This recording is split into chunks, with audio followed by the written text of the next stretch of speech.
que será que Augusto Conte diria se viesse hoje ao Brasil? Meu nome é Eduardo Simões e este é o nosso canal.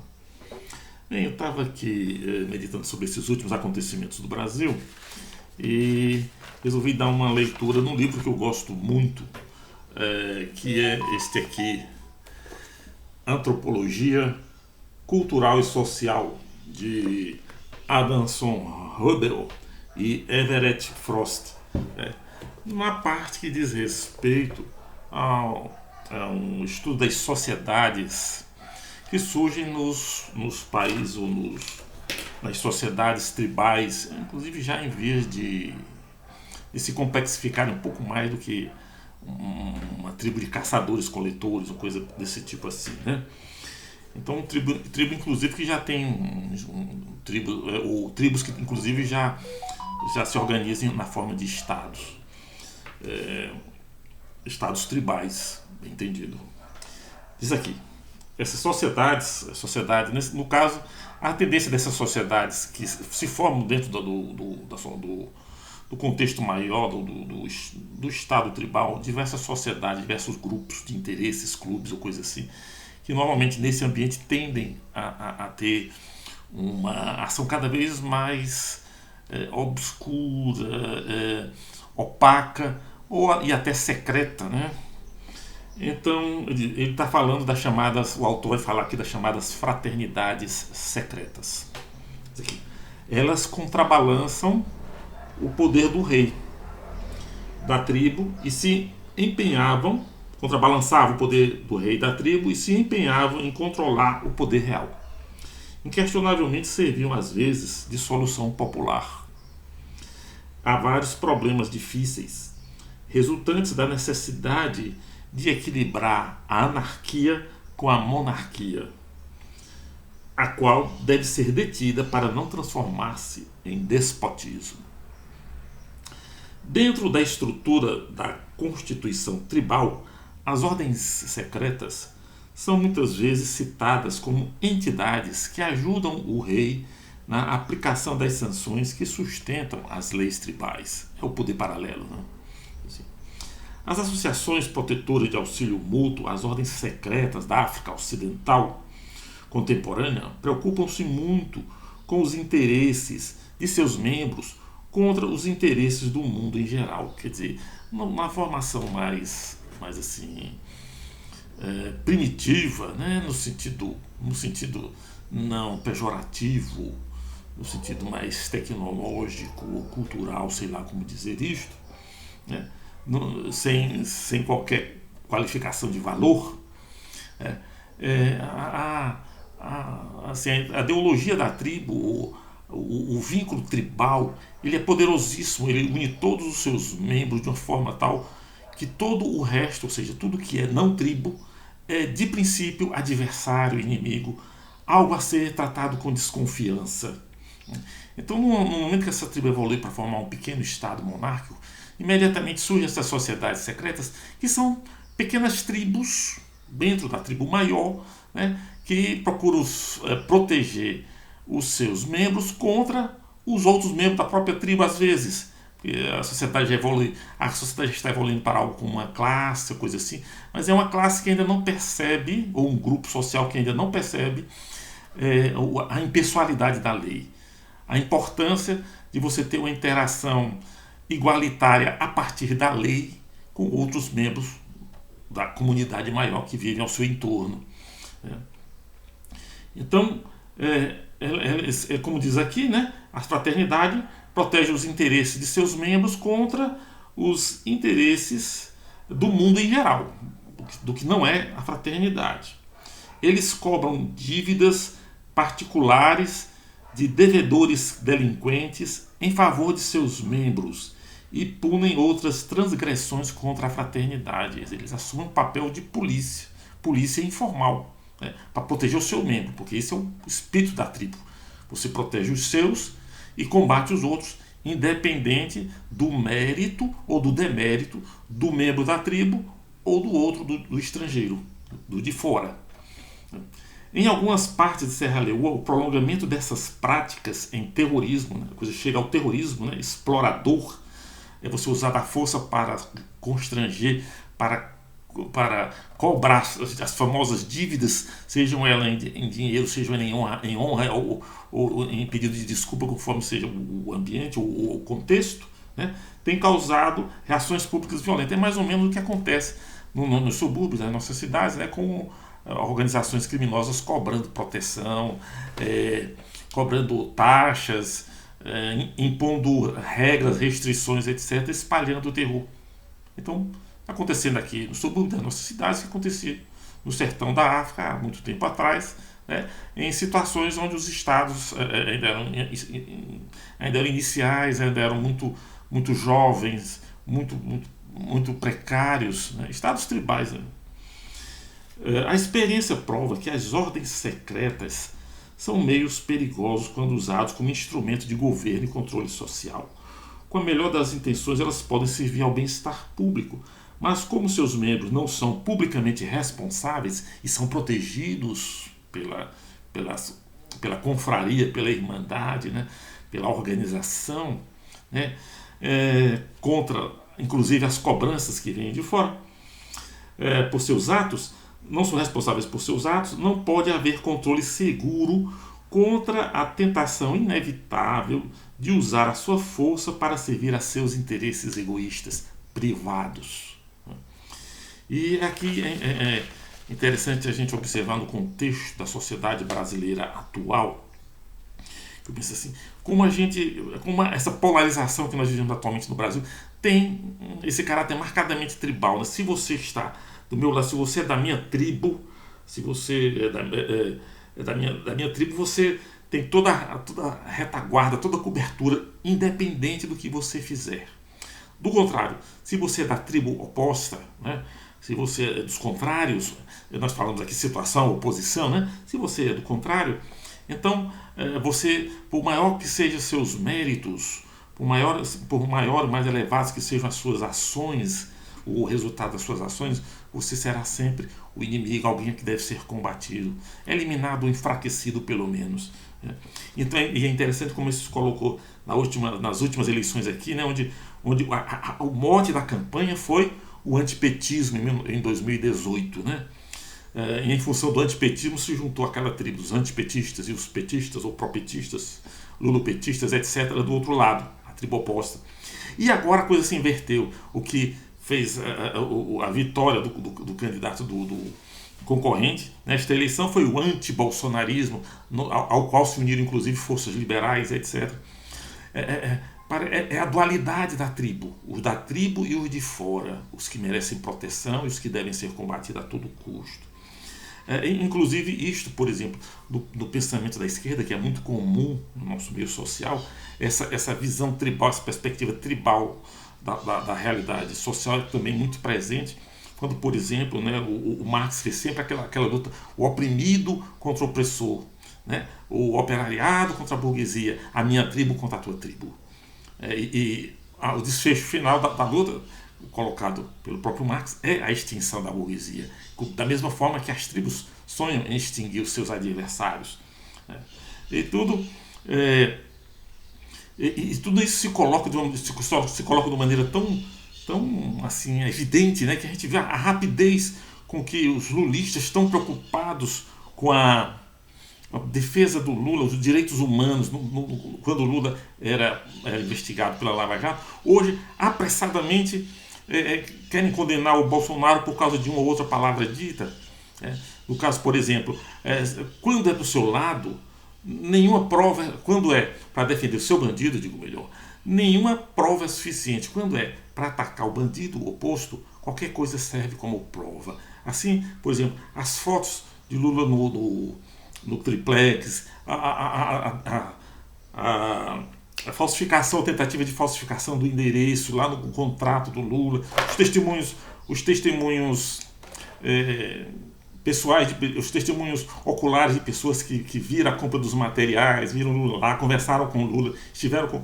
Nada disso serve como prova. Mas uma palavra dita por Bolsonaro em algum momento já serve mais do que mais do que necessário como prova. Ele falou isso, ele disse aquilo. Porque no ambiente tribal também, a palavra tem mais força que o ato, que o gesto em si. A palavra é mágica. A palavra é assim, tem um poder, é um fetiche, tem um poder sobrenatural, praticamente. Então ela perfeitamente substitui a ação, inclusive quando a gente vê o Eduardo Cardoso na televisão falando que não é a favor dos direitos humanos, todos os direitos, todas as garantias. Então, para ele já está perfeitamente justificado, né, essa ação toda tremenda que estão fazendo para pegar o Bolsonaro em cima de evidências que existem, que são frágeis, né, que começam a aparecer agora que nós temos um projeto de golpe de Estado em vista, né, mas que em termos concretos materiais, como um material para uma ação judicial, ainda é fraco. A relação ainda não foi encontrada, mas para eles já está mais do que suficiente, está um dando encaminhamento. Quer dizer, então é justamente esse o espírito.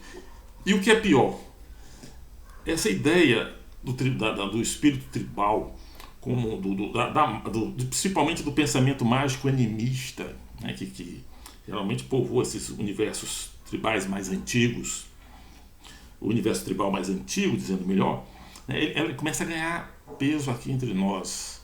Algumas palavras, independente do contexto, independente da ação, a que se refere, etc., não podem mais ser ditas no Brasil. Nos documentos públicos, por exemplo, a palavra mulato não pode ser mais escrita, independente do contexto que seja colocado no documento. E o STE, o TSE, digo melhor, o Tribunal Superior Eleitoral, fez uma lista de palavras e expressões que não podem mais ser usadas, como se elas tivessem o poder mágico de por si só, né, decretar que o indivíduo é racista ou não, independente do contexto, inclusive algumas que dizem muito pouco ou quase nada a ver com a cor de quem quer que seja. Algumas dizem-se, mas outras não. Veja só, a lista é: a coisa tá preta, barriga suja, boçal, cabelo ruim, chuta que é macumba, cor de pele não pode ser, essa expressão não pode ser dita por um político numa campanha. É proibido pelo Tribunal Superior Eleitoral, isso pode dar processo. Criado mudo, crioulo, da cor do pecado, denegrir, uma palavra latina que vem lá dos romanos, já não pode mais ser usada.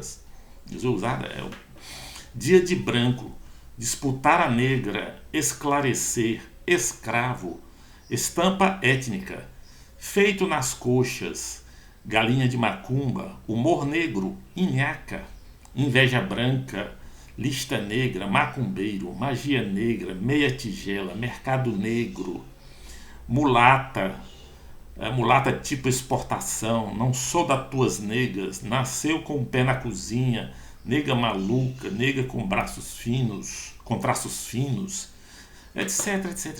Ou seja, nós lutamos tanto para ter liberdade de opinião, de poder expressar a nossa opinião, e agora que conseguimos, estão nos roubando as palavras.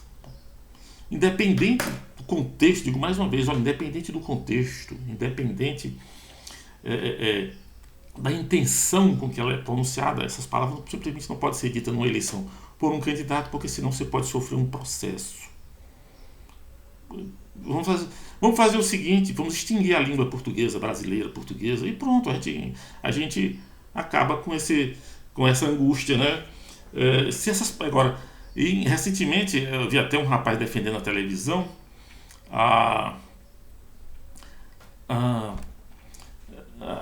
ele saudando, né, esse tipo de repressão linguística, verbal, falando que alguém colocou que aquilo era uma prova de falta de educação e tudo. Mas isso agora é crime. Falta de educação no Brasil agora é crime. Eu não sei onde é que vai ter cadeia para tanta gente, né?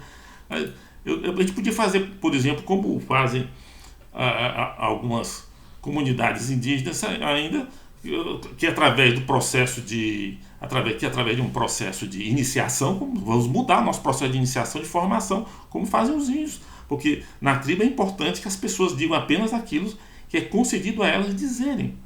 E isso acontece principalmente no processo de iniciação, no rito de iniciação, quando as crianças são levadas para passar por uma série de provas onde muitas vezes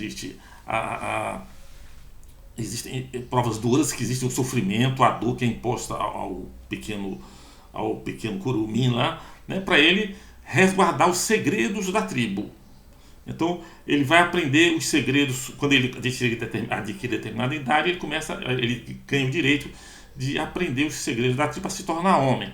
E uma coisa importantíssima nesses processos de iniciação para os meninos é que ele não pode falar aquilo que é dito para ele. Diz aqui, ó, eu estou lendo o dicionário do folclore brasileiro do Luiz da Câmara Cascudo. A um sinal convencionado, os meninos carregados cada qual por um homem, seu padrinho, né, são trazidos para dentro da roda. Isso é o ritual de iniciação dos índios Uanana no Amazonas, visto por um autor isso muito antigamente. Não sei se ainda hoje esse tipo de ritual é feito, mas isso é comum, né? É comum serem feitos. Há um novo sinal, e isso inclusive é necessário dentro do contexto da tribo, né? Há um novo sinal, fazem-se ouvir imediatamente lá de fora os instrumentos de Jurupari, são aqueles instrumentos sagrados.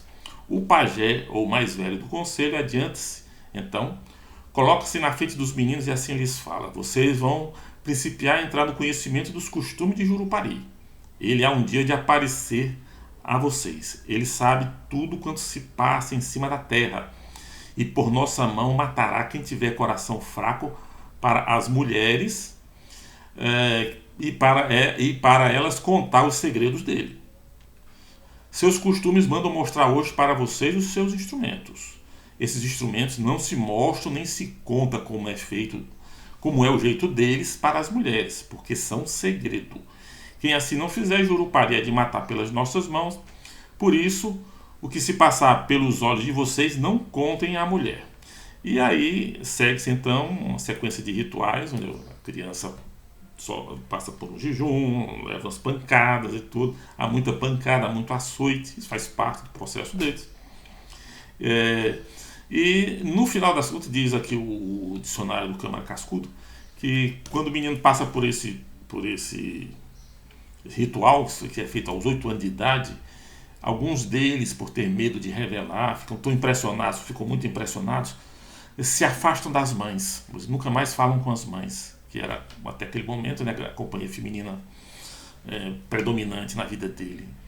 Então isso é necessário no contexto de uma tribo, porque se você estabelecer dentro de uma tribo a democracia, a liberdade de expressão, aquela coisa, a tribo acaba em 2 tempos.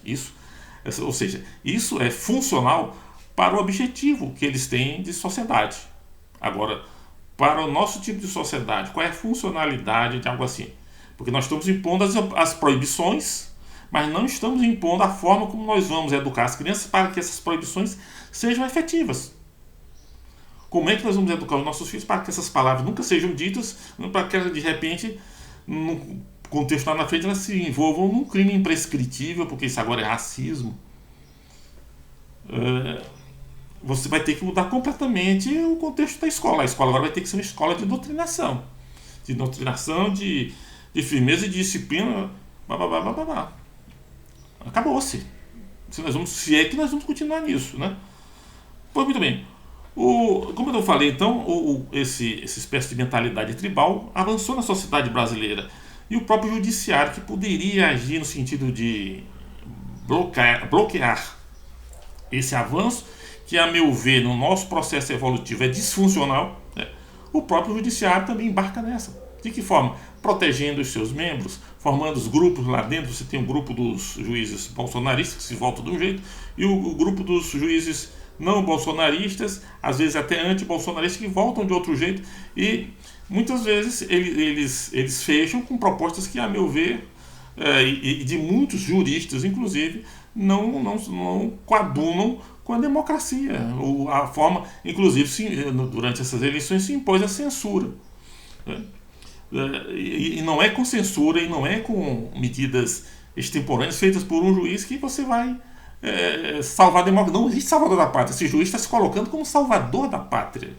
E é interessante observar como aquele jornalista Greenwald, que era, inclusive, né, muito adepto da da inocência do Lula, ele se admira, ele se espantou e colocou digamos assim, a crítica dele no fato de um juiz estar tomando a frente das decisões todas e praticamente encaminhando a solução das coisas de uma maneira muito unilateral. E os petistas caíram matando em cima dele. Agora o que acontece? O Greenwald vem de um país onde a liberdade de expressão é um fato. Onde as pessoas podem falar, dependendo do seu, eles podem dependendo do contexto, podem falar suas verdades. Agora, se você fizer num contexto errado, fizer realmente uma injúria de informação, você vai para a barra dos tribunais. Agora, não para ser preso por um crime prescritível semelhante a genocídio, como é aqui no Brasil. Se você disser uma expressão dessa, você fica no mesmo nível de um genocida. Não. Você vai lá e paga uma multa de lascada. E graças a essa multa lascada, ninguém procura criar problema com isso aí. Então todo mundo procura se controlar porque a multa, de repente, é algo muito mais eficaz. Aqui não, aqui a gente prende, né? Vamos prender. É o processo, é a solução tribal, realmente. Né? Mas é a solução mais simples, mais tribal, compatível com a nossa sociedade, mas não compatível com aquilo que a gente espera da nossa sociedade, para onde ela vai evoluir no futuro. Né? Então, o Greenwald agora está sob ataque dos petistas, viu? Deixou de ser o amigo, companheiro, e agora está sob ataque. Olha, ele está exagerando, é claro que ele está exagerando. Ele vem de uma outra experiência de democracia, uma democracia para valer, não a nossa aqui desse jeito, né? Então, inclusive, quando nós falamos de democracia, o grande fetiche do momento virou a palavra fetiche, democracia. Quer dizer, no momento em que o Moraes extrapola em defesa da democracia, então está tudo justificado. Não, está justificado, ele está defendendo a democracia. Mas o Bolsonaro também ia dar um golpe de Estado e estabelecer, Deus lá sabe o que é aqui nesse Brasil, desmoralizar o país, também em defesa da democracia. Ele sempre dizendo nas 4 linhas da Constituição, fazendo justo o contrário. Você, à primeira vista, até imagina, deve ser é uma hipocrisia, né? Esse homem é um hipócrita, ele está falando uma coisa sabendo que é outra, mas de repente não. É um pensamento tribal. Ele realmente está usando a democracia como fetiche para defender, para proteger os seus, da mesma forma que quem sabe se o Lula também não está fazendo isso, usando dos contextos, tentando monopolizar para si a democracia, enquanto vive lançando ameaças a determinados setores da sociedade que não pensam como as esquerdas pensam. Então, a coisa vai nesses pontos. Recentemente agora o Pacheco teve cobrando investigação do Aras, querendo rigor, que o Aras coloque um rigor. E aí vem a questão: por que o Senado não usa de rigor também na hora de punir os senadores corruptos, os senadores que se envolvem com problemas na justiça? O que acontece no Senado, o que acontece na Câmara? Nesse ponto, o Arthur Lira está sendo mais discreto, está sendo mais razoável. Não está pedindo punição nem nada, porque ele sabe que a ordem da tribo dos deputados federais é proteger os seus, da mesma forma que os senadores protegem os seus. Mas está lá o Pacheco pedindo, pensando talvez no seu futuro político, pedindo a atuação firme do Aras. Digo uma coisa, quando estourou aquele escândalo da Lava Jato, que havia fez uma depuração geral no ambiente político brasileiro, por exemplo, o Renan Calheiros tinha 17 inquéritos, apareceu até numa reportagem da Veja. Um a um foram todos arquivados, os processos que aparecem contra senadores, todos arquivados, deputados também. Então, é a tribo dos senadores, a tribo dos deputados se defendendo e pedindo punição para os outros que querem, ou para os estranhos que são, de princípio, dentro de uma realidade tribal, adversários. A coisa também vai por esse mesmo ponto, por essa mesma toada, dentro das Forças Armadas. Por exemplo, no site do Exército, no site do Exército Brasileiro agora, tem uma página chamada Campanha de Canudos, isso está aqui no site do Exército, né? E nessa Campanha de Canudos ele fala o seguinte, olha só, ele fala da rendição, após a rendição, ele fala da rendição do Beatinho, que tinha acontecido em 2 de outubro, e após essa rendição, inclusive, os homens foram todos degolados, e o autor aqui não fala nada sobre isso, né? Antes procura sugerir que foram os próprios canadenses, os consoleiristas, que mataram esses homens, né? Por vingança, porque eles não queriam se entregar à força militar. Bom, contra todos os testemunhos oculares que nós temos até agora desta campanha. Se existe algum documento secreto dessa campanha que tenha sido produzido, na época da campanha está na hora dos militares apresentarem. Mas então está dizendo aqui, ó, após a rendição ainda se ouvia a fuzilaria de quando em quando, interrompida para que grupos de rebeldes no último extremo da miséria viessem render-se.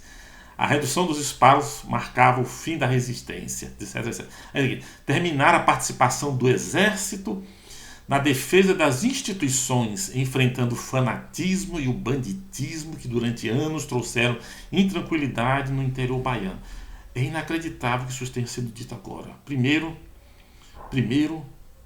porque reproduz exatamente a linguagem preconceituosa, fanática, com que os defensores da República, lá no início do século XX, fanaticamente procuraram destruir essa gente que estava tentando viver a sua vida no seu lugarejo, que não tinha feito ainda nenhuma ação agressiva que tenha sido reportada em jornal no sistema judiciário brasileiro da época. Não houve nenhum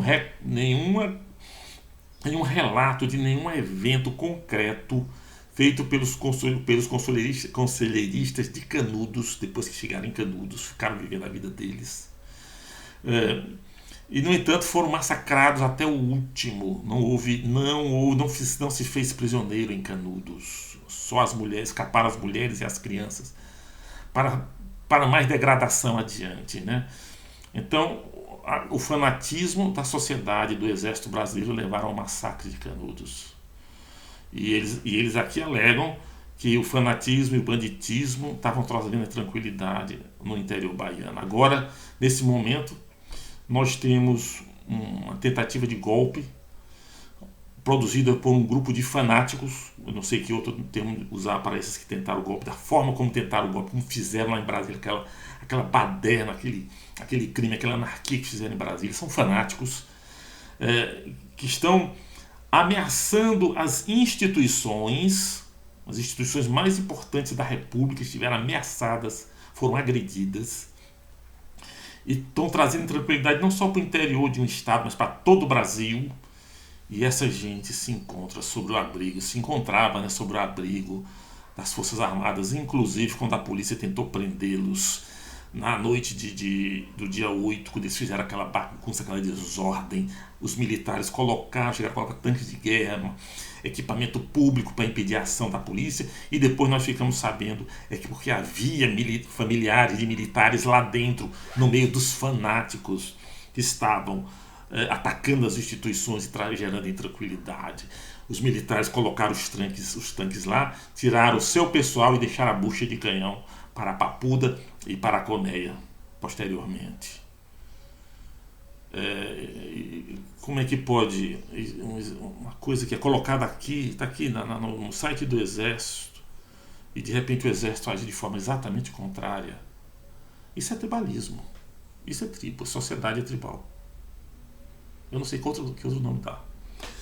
Agora, eu por fim queria pensar a seguinte reflexão.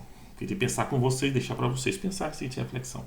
O Brasil é o único país do mundo onde, graças inclusive aos militares, a teoria cientificista do Augusto Conte, que ele visava promover o culto à ciência exata, a ciência positiva, é tratada como uma religião.